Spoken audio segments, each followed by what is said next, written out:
हर किसी की इच्छा होती है कि वह जीवन में सूर्य की तरह चमकता रहे और दुनिया उसे सलाम करती रहे। जिन पर भगवान सूर्य की कृपा हो जाती है उनकी यह इच्छा पूरी भी होती है। यदि आप भी चाहें तो भगवान सूर्य नारायण को प्रसन्न कर अपने जीवन में चमक ला सकते हैं। इसके लिए आपको सही विधि विधान से भगवान सूर्य का पूजन करने की जरूरत है। रविवार भगवान सूर्य का दिवस भी होता है, इसलिए यदि इस दिन से पूजन प्रारंभ करेंगे तो इच्छित फल अवश्य ही प्राप्त होगा। सूर्योपासना विधि भगवान सूर्य की नित्य त्रिकाल उपासना करनी चाहिए। सूर्य की उपासना करने वाला परमात्मा की ही उपासना करता है। सूर्य की उपासना से लंबी आयु का वरदान भी हासिल किया जा सकता है। वैदिक सूक्तों, पुराणों तथा आगम आदि ग्रंथों में भगवान सूर्य की नित्य आराधना का निर्देश है। इनके साथ सभी ग्रह नक्षत्रों की आराधना भी अंगोपासना के रूप में आवश्यक होती है। सूर्य उपासना मंत्र महादधि, श्री विद्यार्णव आदि कई ग्रंथों को देखने से उनके जपनीय मंत्र मुख्य रूप से दो प्रकार के मिलते हैं।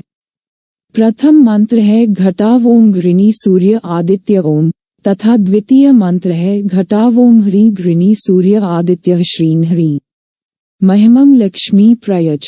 इस मंत्र का मूल तैत्तिरीय शाखा के नारायण घटाव उपनिषद में प्राप्त है, जिस पर विद्यारण्य तथा सायणाचार्य घटाव दोनों के भाष्य प्राप्त हैं। इनकी उपासना में इनकी 9 पीठ शक्तियों घटाव दीप्ता, सूक्ष्मा, जया, भद्रा, विभूति, विमला, अमोघा, विद्युता एवं सर्वतोमुखी की भी पूजा की जाती है। भगवान सूर्य की विशेषताएं भगवान सूर्य का वर्ण लाल है। इनका वाहन रथ है। इनके रथ में एक ही चक्र है जो संवत्सर कहलाता है। इस रथ में मास स्वरूप 12 अरे हैं, ऋतु रूप 6 नेमियां और 3 चौमासे रूप 3 नाभियां हैं। इनके साथ 60,000 बालखिले स्वस्तिवाचन और स्तुति करते हुए चलते हैं। ऋषि, गंधर्व, अप्सरा, नाग, यक्ष, राक्षस और देवता सूर्य नारायण की उपासना करते हुए चलते हैं। चक्र, शक्ति, पाश और अंकुश इनके मुख्य अस्त्र हैं।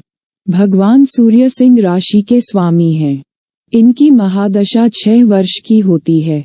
सूर्य की प्रसन्नता और शांति के लिए नित्य सूर्याघर्य देना चाहिए और हरिवंश पुराण का श्रवण करना चाहिए।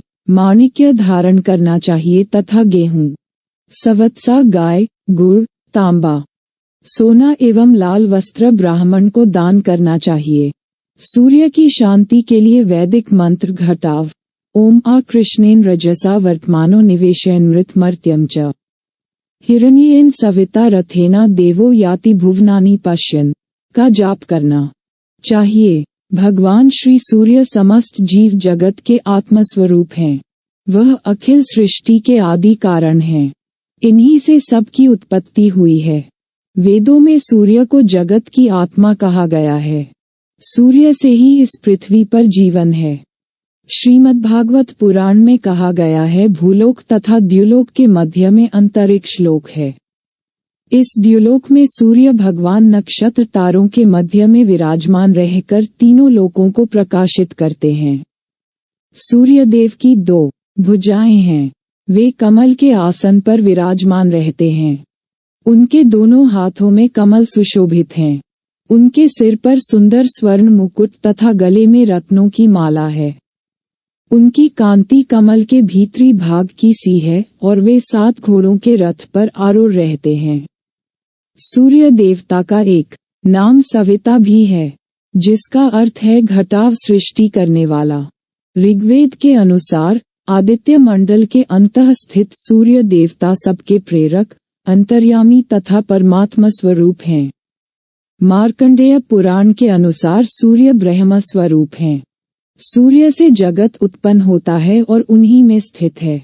यही भगवान भास्कर ब्रह्मा, विष्णु और रुद्र बनकर जगत का सजीन पालन और संहार करते हैं।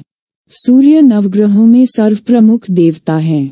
सूर्यदेव के संबंध में पौराणिक कथाएं जब ब्रह्मा अंड का भेदन कर उत्पन्न हुए तब उनके मुख से ओम यह महाशब्द उच्चारित हुआ।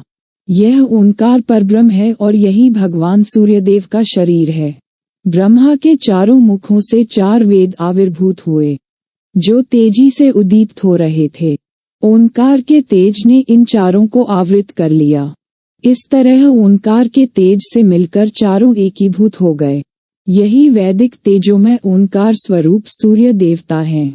ये सूर्य स्वरूप तेज सृष्टि के सबसे आदि में पहले प्रकट हुआ, इसलिए इसका नाम आदित्य पड़ा।